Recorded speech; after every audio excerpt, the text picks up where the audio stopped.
केंद्रीय मंत्री रामविलास पासवान का आज दिल्ली में निधन हो गया। वे पिछले कुछ दिनों से बीमार थे और दिल्ली के एस्कॉट हॉस्पिटल में भर्ती थे। उनके बेटे चिराग पासवान ने ट्वीट कर इस बात की जानकारी दी। पिता रामविलास पासवान के निधन के बाद चिराग ने ट्वीट किया, पापा अब आप इस दुनिया में नहीं हैं, लेकिन मुझे पता है आप जहां भी हैं हमेशा मेरे साथ हैं। मिस यू पापा।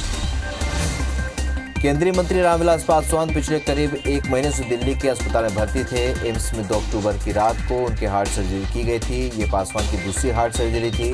तब प्रधानमंत्री नरेंद्र मोदी, गृह मंत्री अमित शाह और रक्षा मंत्री राजनाथ सिंह ने चिराग पासवान को फोन कर केंद्रीय मंत्री के स्वस्थ होने के बारे में जानकारी दी। मध्य प्रदेश में 28 विधानसभा सीटों पर होने वाले उपचुनाव में जीत के लिए कांग्रेस ने पूरी ताकत लगा दी है। कांग्रेस ने चुनाव प्रचार के मैदान में दिग्गजों को बतौर स्टार प्रचारक उतारने की तैयारी की है। चुनाव प्रचार करने 3 प्रदेशों के मुख्यमंत्री मध्य प्रदेश आएंगे। इनमें छत्तीसगढ़, राजस्थान और महाराष्ट्र के मुख्यमंत्री का नाम शामिल है। कांग्रेस ने तय किया है कि सीएम भूपेश बघेल छत्तीसगढ़ की सीमा से लगी सीटों पर प्रचार करेंगे। वहीं अशोक गहलोत राजस्थान की सरहद से लगी चंबल की सीटों पर कांग्रेस प्रत्याशियों के लिए वोट मांगेंगे। कांग्रेस की कोशिश है कि महाराष्ट्र के सीएम उद्धव ठाकरे को नेपानगर, माधांता और ग्वालियर की सीटों पर चुनाव प्रचार कराया जाए। छत्तीसगढ़ कांग्रेस से 10 नेताओं की ड्यूटी मध्य प्रदेश में उपचुनाव में लगाई गई है। इनमें मंत्री रविंद्र चौबे, मंत्री शिव डहरिया, मंत्री उमेश पटेल और मंत्री अमरजीत भगत के नाम शामिल हैं। वहीं कांग्रेस के वरिष्ठ विधायक सत्यनारायण शर्मा, धनंजय साहू और विकास उपाध्याय की ड्यूटी भी मध्य प्रदेश विधानसभा उपचुनाव में लगाई गई है। मध्य प्रदेश को आज सीएम शिवराज सिंह चौहान ने बड़ी सौगात दी है। सीएम शिवराज ने आज 13,000 ग्रामीण सड़कों का लोकार्पण किया और इसके साथ ही 47 बड़े पुल का भी लोकार्पण किया। पंचायत एवं ग्रामीण विकास विभाग की सड़कों का लोकार्पण सीएम ने वीडियो कॉन्फ्रेंसिंग के जरिए किया। रायपुर में भूपेश कैबिनेट की बैठक में कई अहम प्रस्तावों पर मुहर लगी है। इनमें से सबसे महत्वपूर्ण मुद्दा रहा कृषि कानून का। छत्तीसगढ़ कांग्रेस ने भी इसके खिलाफ लगातार विरोध जताया। इसके बाद अब कैबिनेट बैठक में यह फैसला लिया गया कि छत्तीसगढ़ में किसानों के लिए अलग कानून बनाया जाएगा। भूपेश कैबिनेट की बैठक के बाद कृषि मंत्री रविंद्र चौबे ने बताया कि केंद्र के कानून के खिलाफ हम अपने तरीके से किसानों और गरीबों की मदद के लिए कानून बनाएंगे और इसके लिए अलग से सत्र बुलाया जाएगा। मुख्यमंत्री भूपेश बघेल ने वीडियो कॉन्फ्रेंसिंग के जरिए आईडी रिफ्यूज करने वाली दंतेवाड़ा डीआरजी की महिला कमांडो लक्ष्मी कश्यप और विमला मंडावी से बातचीत की।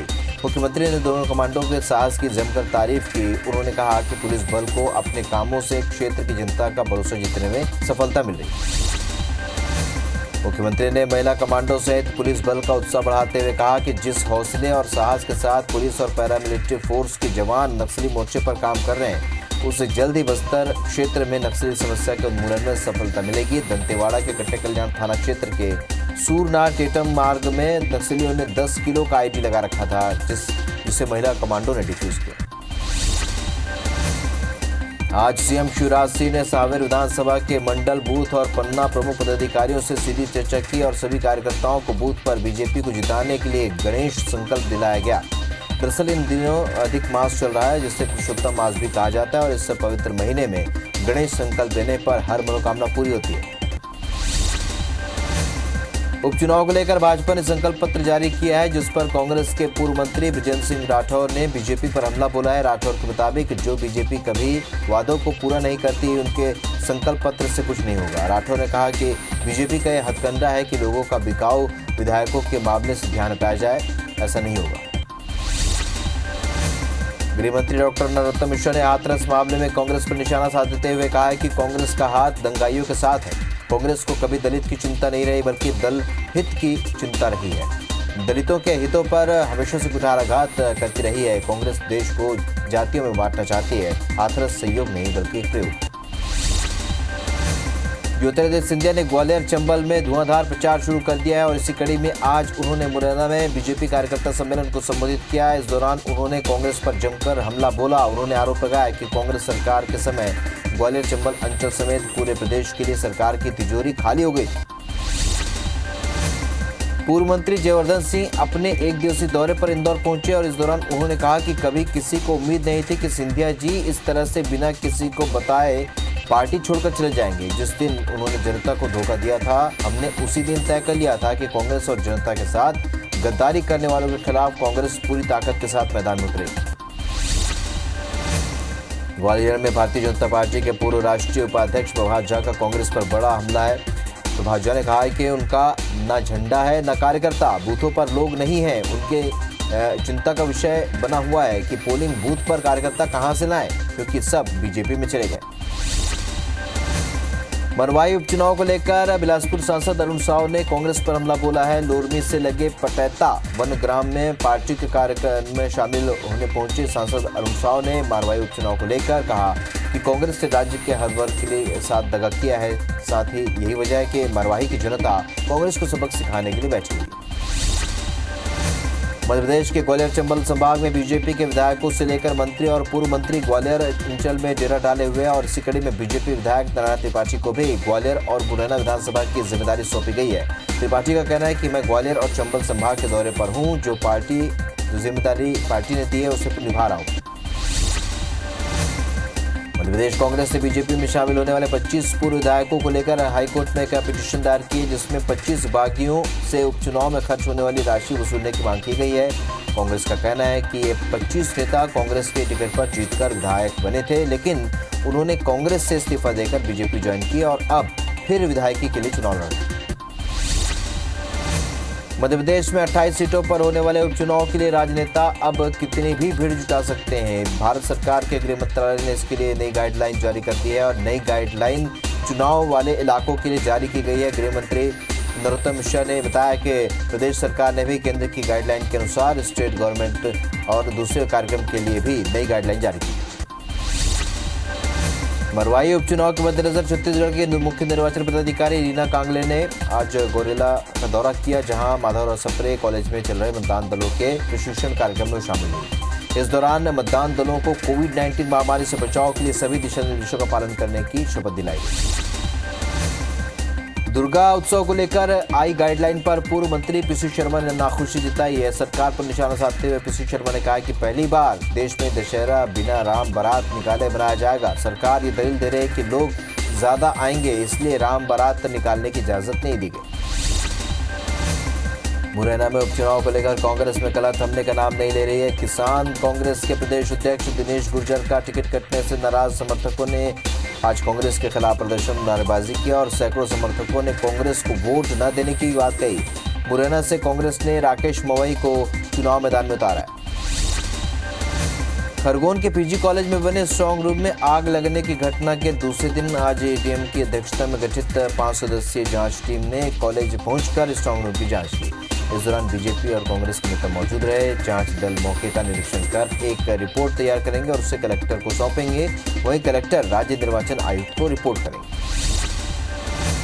छत्तीसगढ़ आम आदमी पार्टी ने सरकार पर माफियाओं को संरक्षण देने का आरोप लगाया। पार्टी के प्रदेश अध्यक्ष कोमल हुपेंडी ने कहा है कि रेत माफियाओं के खिलाफ पार्टी पिछले 4 महीनों से प्रदर्शन कर रही है, लेकिन सरकार उनकी बातों पर ध्यान नहीं दे रही। हुपेंडी ने कहा कि अगर सरकार 10 दिन के भीतर उनकी मांगों पर ध्यान नहीं देती है तो वो बड़ा आंदोलन करेंगे। धमतरी सत्नामी समाज ने आज यूपी के हाथरस और छत्तीसगढ़ के बलरामपुर रेपकांड को लेकर शहर के गौशाला मैदान में धरना दिया और आरोपियों को कड़ी सजा देने के लिए राष्ट्रपति के नाम एसडीएम को ज्ञापन सौंपा। साथ ही पीड़िता और परिवार को इंसाफ दिलाने की मांग की।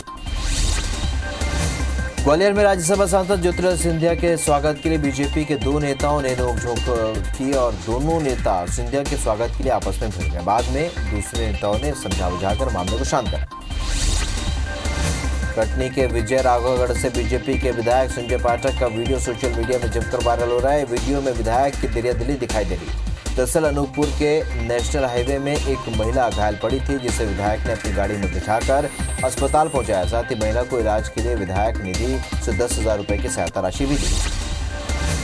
मरवाई उपचुनाव में कोरोना मरीजों को डाक मतपत्र की सुविधा मिलेगी। जिला निर्वाचन अधिकारी डोमन सिंह ने कलेक्ट्रेट परिसर में संबंधित अधिकारियों को जानकारी दी। बैठक में कलेक्टर ने कोरोना से बचाव को ध्यान में रखते हुए सारे कार्य बहुत ही सावधानी से करने के निर्देश दिए।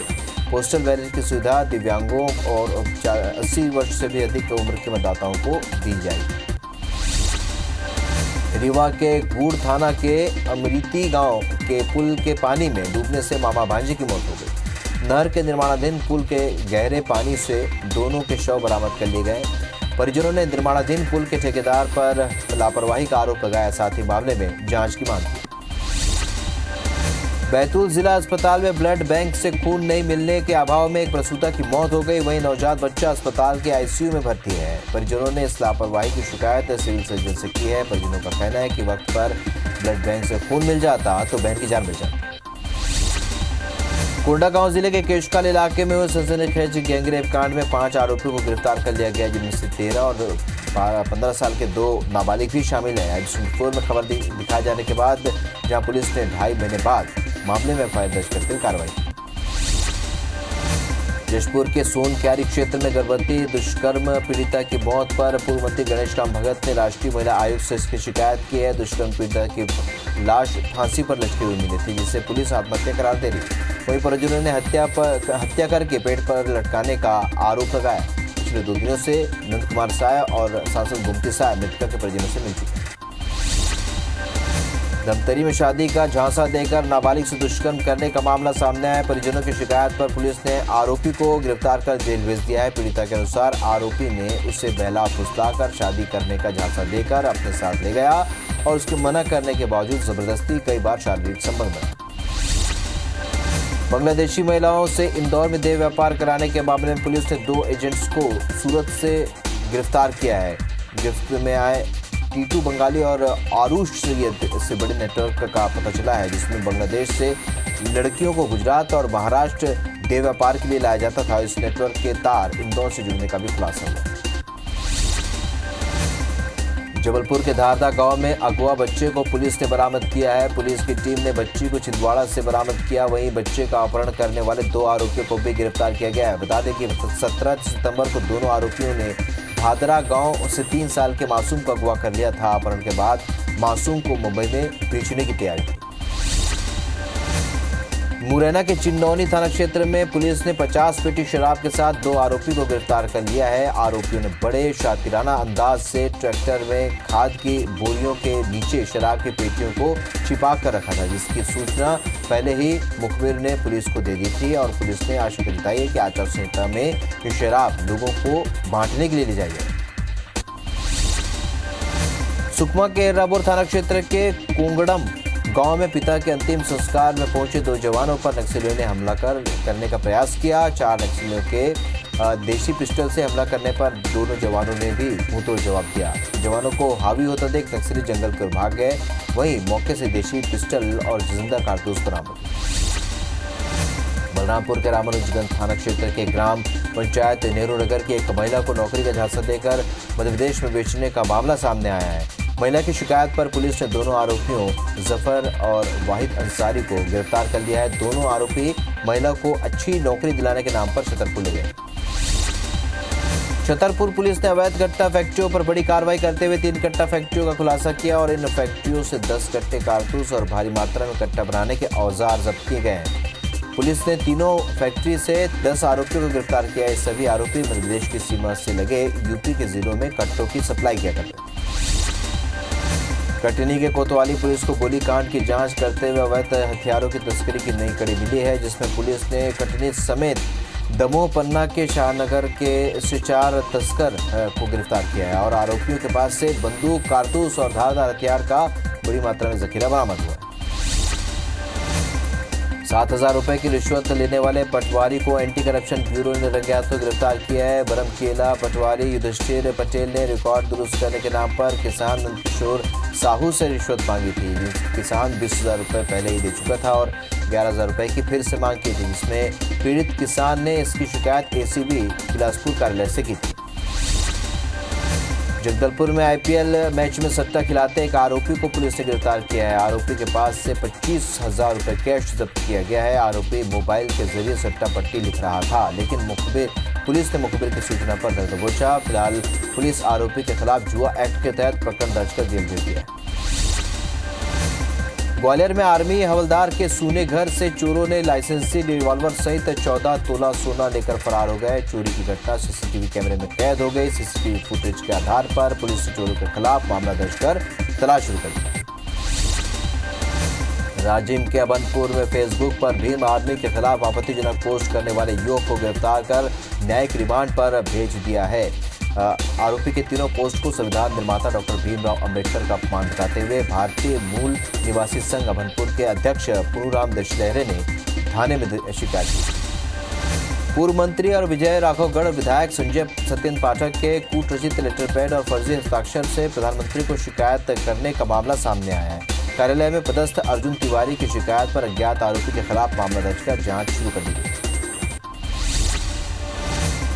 हाईकोर्ट ने अवमानना के मामले में नोटिस जारी कर रायपुर जिला सहकारी केंद्रीय बैंक के सीईओ से जवाब तलब किया है। जानकारी के अनुसार जिला सहकारी केंद्रीय बैंक रायपुर से सेवानिवृत्त हुए कर्मचारी जगत राम साहू सहित 5 कर्मचारियों ने ग्रेजुएटी राशि रोके जाने पर अधिवक्ता नरेंद्र बेहरे और दूसरे माध्यम से हाईकोर्ट में चुनौती दी थी। बिलासपुर हाईकोर्ट ने अवमानना मामले पर प्रारंभिक सुनवाई के बाद नोटिस जारी कर डोंडी लोहारा के एसडीएम से जवाब तलब किया है। मामले की आगामी सुनवाई 3 सप्ताह बाद होगी। एसडीएम ने शिकायत की जांच कराए बिना ही सरपंच चुनाव को निरस्त करने के फैसले के खिलाफ सरपंच से अधिवक्ता पवन श्रीवास्तव के जरिए हाईकोर्ट में याचिका लगाई। लोरमी पुलिस को एक अपने ही विभाग के पुलिसकर्मी की खोज निकालने में बड़ी सफलता मिली है। बिलासपुर के सकरी 2nd बटालियन में पदस्थ प्रधान आरक्षक संजय केरकेट्टा अचानक 2 अक्टूबर को शाम से लापता हो गया था। पत्नी से जब बात हुई तो लोरमी आने की बात कही, फिर वो वापस नहीं आया। बताया जा रहा है कि पुलिसकर्मी हादसे में घायल हो गए थे और उनकी याददाश्त चली गई।